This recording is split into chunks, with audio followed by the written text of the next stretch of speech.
Welcome back to Rapid Recap. I'm Tim Verghese, joined by Steve Marik. Steve, we got to hear from Dana Holgorsen, EJ Barthel, and a few players today on a windy Thursday afternoon in down in Lincoln. And yeah, I think a lot to get to. Thought we got a lot of honest insight from Dana Holgorsen about where the offense is right now. It's I mean, we're still getting used to Dana and still adjusting to Dana.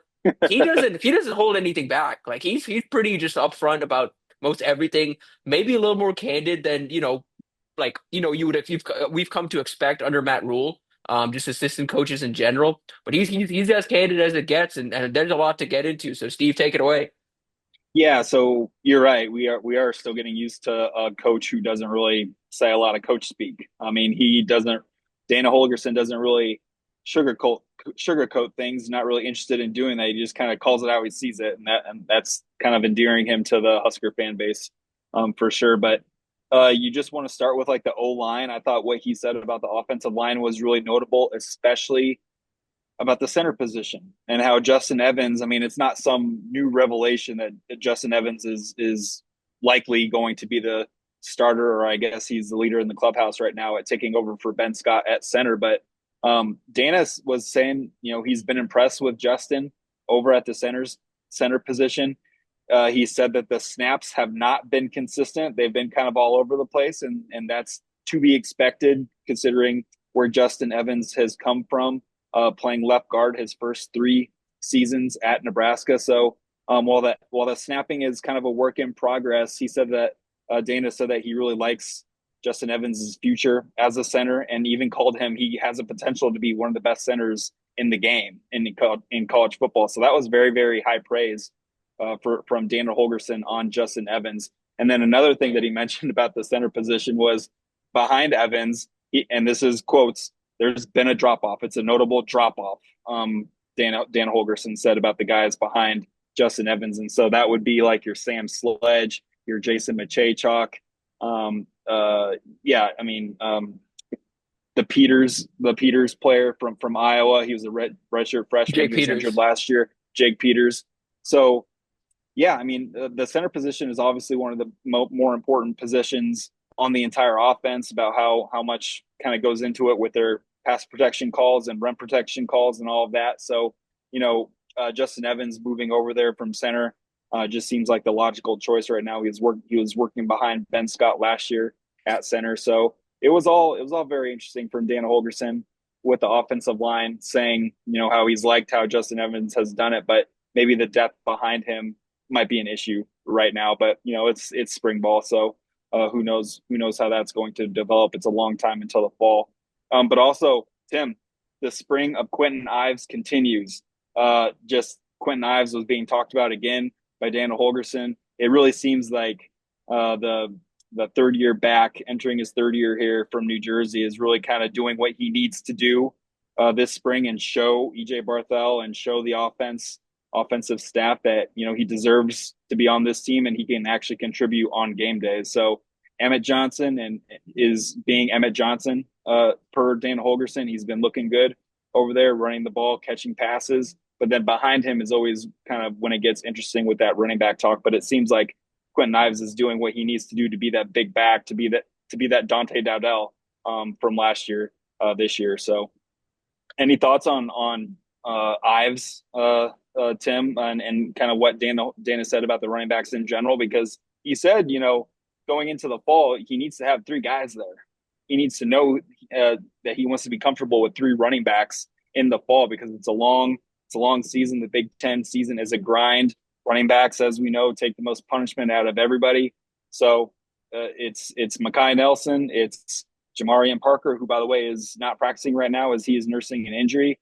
We don't know what injury that is, but it's not serious, according to EJ Barthel. And then Connor Booth, another true freshman. So running backs, Tim, Kwinten Ives, the spring of Kwinten Ives is upon us.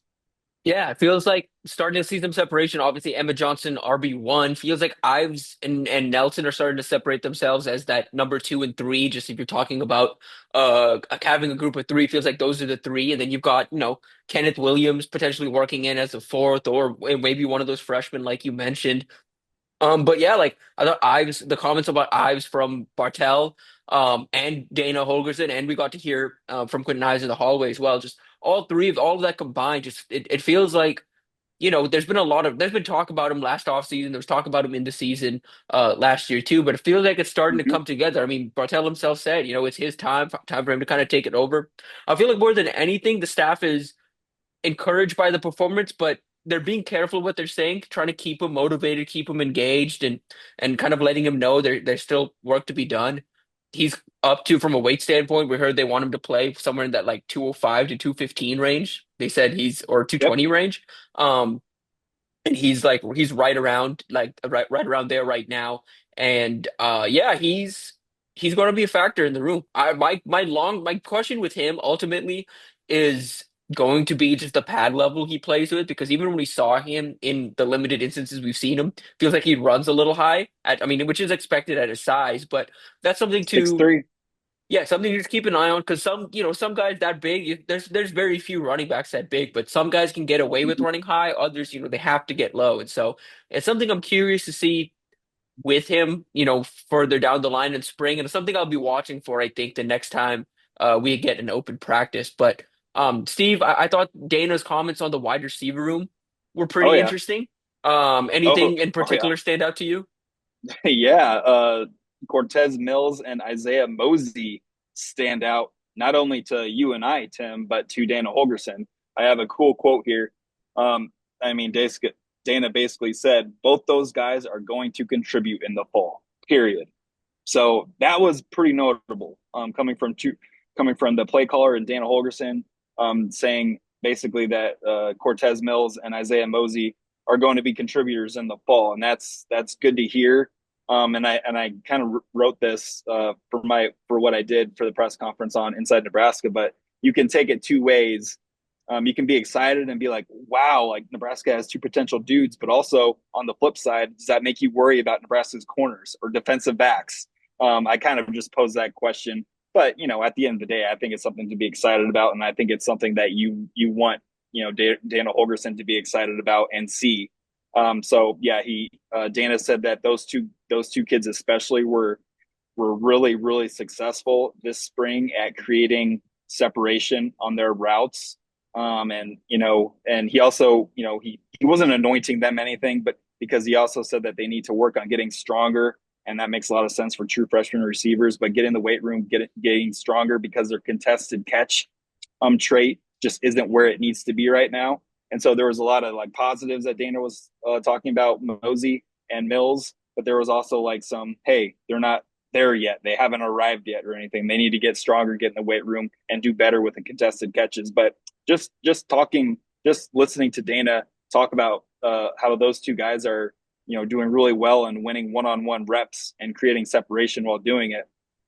I mean, that's awesome, right? Yeah, and not just the fact that they're winning one-on-one reps. According to Dana, they're the most consistent in those one-on-one Yeah. matchups, winning, and that's in a room that features a veteran receiver in Dane Key, a veteran receiver in Nyziah Hunter and Ja'Cory Barney. We know how tough he is to cover. Like that, that says a lot about those two guys, and it matches it matches what we saw from Cortez Mills back at the All-American Bowl and All-American Bowl practices back in January. What people have said about him, people who've seen him in person down in South Florida have said about him. We went and saw Isaiah Mosey out in the fall and kind of talked then like, hey, this guy's going to contribute in some form or fashion. And, the praise was continued. Nyziah Hunter was on the podium for the first time, the Cal transfer. He spoke highly of the two freshmen as well. I thought that was notable, just talking about their ball skills and just how natural their hands are. And yeah, it's a room to be excited about. I think that's the best way to put it. This wide receiver room, Mm-hmm. I think it's worth getting excited about. I think it's worth you listen to, the way all of these guys talk about Dylan's progression and Dylan's involvement and their relationship with Dylan, how that's developing. I think you have reason to feel optimistic about Nebraska's passing game so Sure. far in spring. Yeah, and a lot of that will depend on pass protection, what the edges look like at both tackle spots. But I totally agree with you. There's so much potential in Nebraska's passing offense. Second year of Dylan Raiola and all the Mustangs and Corvettes and whatever Dylan called, kind of compared his receivers to cars. Yeah, I mean, there's a lot to like in there. And one thing that I liked Dana talking about was Nyziah Hunter's size and his physicality. So Nyziah is listed at 6'2", 210 pounds. Dana Holgorsen said he's about 205 pounds right now. And looking at him at the podium, and first of all, like Nyziah Hunter's personality kind of shined today. I thought I had a lot of fun listening to him talk. He was smiling, he was making jokes, he was doing a lot of good stuff up there, which I think is going to endear him to some fans. But yeah, his just physicality. I mean, that's a big dude, Tim. And I think it's going to really kind of play a factor in him beating guys off the line of scrimmage and using his body to come down with contested catches, which Dana said that he's been pretty good at in his one season playing at Cal. He was there for 2 years, but yeah, I mean, I thought it was kind of funny that he called defensive backs little bodies. He referred to DBs as little bodies only, which I thought was kind of funny and cool. But yeah, I'm seeing Nyziah Hunter in person and then watching him in some practice clips. He's got a ways to go, I think, to reach his potential because I think he's not where he needs to be at right now. And of course, he's just a redshirt freshman last year. But I'm just very high on him. I'm really high on him and think that he's going to do some good things in Dana's offense. Yeah, and he's the guy that, I think they're invested in for the long term, just in terms of his development and his role in the offense. He's again, redshirt freshman, going to be here for multiple years. And the goal is to kind of build the room. Dane Key's here for 1 year, where you build the room around kind of Yep. Ja'Cory Barney, Cortez Mills, and Nyziah Hunter and Isaiah Mosey, the rest of that room. But those kind of feel like the group of the long term development guys. And yeah, I think the O line, I think the O line talk was fascinating, just getting an honest and blunt just assessment of the situation right now. I think he's comfortable with the depth. I think that's something that stands out, continues Yeah. to stand out. He keeps talking about how, in years past he's never been able to practice with three lines, and this year he's able to do that. Even he said recently there was a bug going around the locker room. They were still able to kind of do that, which again, it kind of Mm-hmm. speaks to the depth in the room right now. But at the top end, there's still some questions there. There's still a lot of questions that need to be answered. We talked about Kwinten Ives, but we talked to EJ Barthel as well. He kind of talked about the running back room. Anything else from there? I mean, for me, what stood out was just, again, him talking about Kwinten Ives, the route runner, where he's at, how he's Yeah. moving around at his weight. They said he moves like a much smaller back, despite being closer to 215 pounds right now.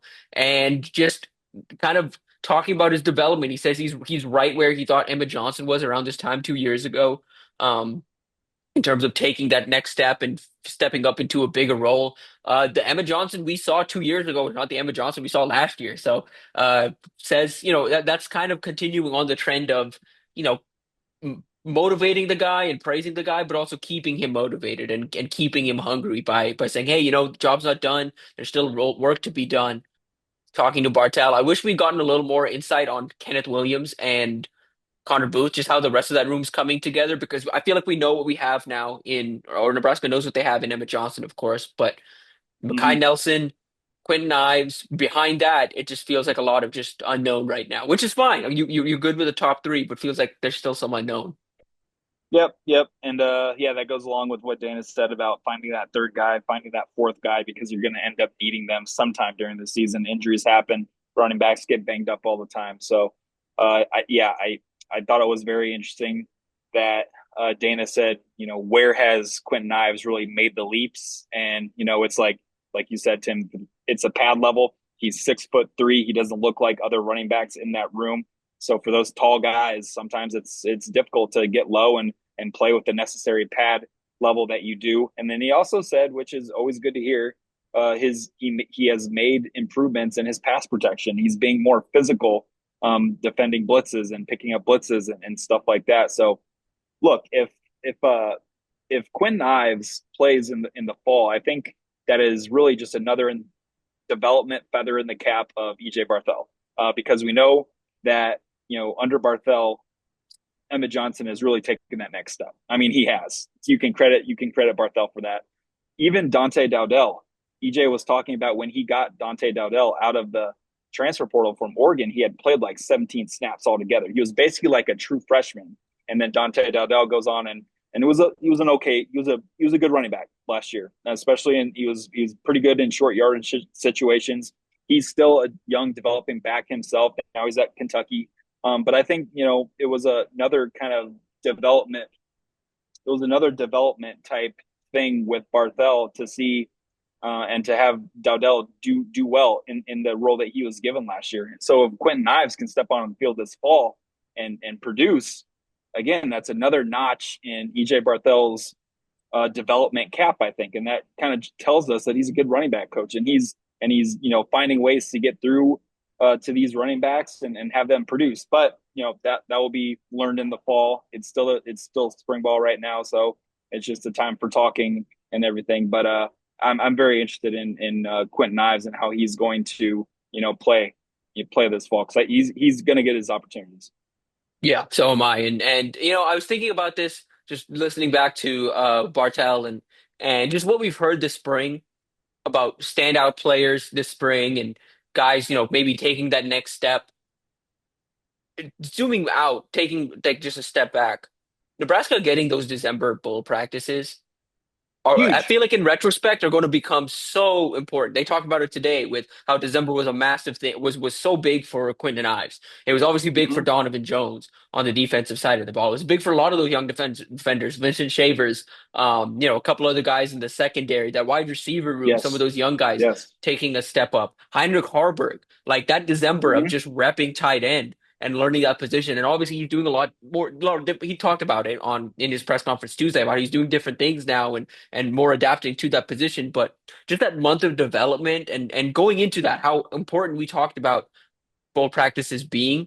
Yeah, I feel like if Nebraska makes this year three jump and all of that, we're going to look back on them clinching that bowl game and having those extra 15 practices as a key reason why if they make this, obviously this year three jump. I mean, Nebraska, their roster and the new guys that they brought in, they needed that. They needed that extra, opportunity just to play football and get better and learn about themselves. So, coaches always talk about how awesome it is for the bowl practices, those 15 workouts, extra workouts that you get to learn about your team and prepare for next season. I definitely think that that's something that's going to benefit Nebraska. And you're absolutely right, Tim. If they do end up making that Matt Rule year three jump, like is the plan, you have to look back at making the bowl game and kind of finally punching through and getting to the postseason and getting those extra workouts as a major contributor. No doubt. So, yeah, that'll probably do it for us here. Appreciate you guys Yeah. tuning in. We will be back with another episode probably Tuesday after another open practice. That's the next time we'll get an opportunity to kind of see the guys here in spring and also talk to some coaches. We'll have a press conference with Matt Rule on Saturday. We're probably in a rapid recap after that. Just tune in for that press conference over at the Inside Nebraska YouTube channel. Be sure to like this video, subscribe to our channel, go read our work over at InsideNebraska.com. We've got stories from the press conference, stories from our practice observations earlier this week, and so much more recruiting coverage, basketball portal, going pretty crazy. Steve's on top of it. We've got football recruiting also going a little crazy right now. I'm on top of that. And so be sure to read our work, subscribe to our channel. We'll be back with another episode next week.